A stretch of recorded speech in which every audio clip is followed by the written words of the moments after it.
নমস্কার বন্ধুরা, সাথী রান্নাঘরে তোমাদের সবাইকে স্বাগত জানাই।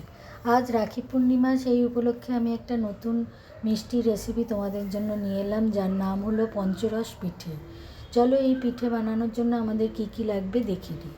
প্রথমে সুজি নেবো, একটা পাত্রে ঢেলে ওর মধ্যে অল্প করে জল ঢেলে কিছুক্ষণ ভিজিয়ে রেখে দেবো, তাতে সুজিটা নরম হয়ে যায়।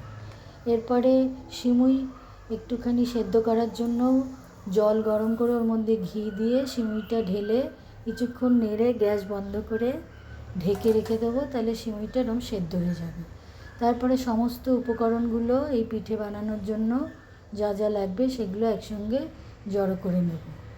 এরপরে একটা পাত্রে সেদ্ধ করা সিমুই নেব, তার মধ্যে ভেজানো সুজি, নারকেল কোড়া, তারপরে খোয়া ক্ষীর, চিনি, গুড় আর অল্প করে ময়দা দিয়ে ভালো করে মেখে একটা নরম মিশ্রণ মেখে রেখে দেবো, কিছুক্ষণ ঢেকে রেখে দেবো, তাহলে খুব ভালো হবে। এরপরে কড়াইয়ে তেল আর ঘি গরম করে এই মিশ্রণ থেকে ছোট ছোট গোল চ্যাপ্টা আকারে গড়ে ভেজে নেব।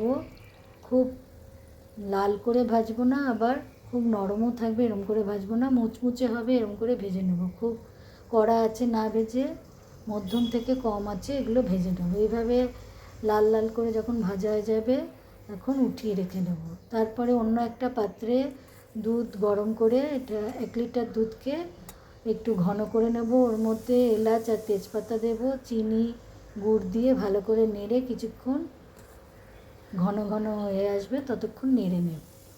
এরপরে এই ভেজে রাখা পিঠেগুলো ওই ঘন করা দুধের মধ্যে দিয়ে আবারও কিছুক্ষণ হালকা হাতে মিশিয়ে নেব, কিছুক্ষণ ফুটিয়ে নেব, যাতে পিঠেগুলো ওই দুধের রসটা ওর মধ্যে ঢুকে যায় আর নরমও হয়ে যায়। এরপরে একটু হালকা গরম বা ঠান্ডা অবস্থায় তোমরা এটা পরিবেশন করতে পারো। এটা দারুণ লেগেছিল খেতে, তোমরাও বানিয়ে দেখতে পারো আর রাখি পূর্ণিমাতে এরকম মিষ্টি বানিয়ে ভাইকে দিতে পারো।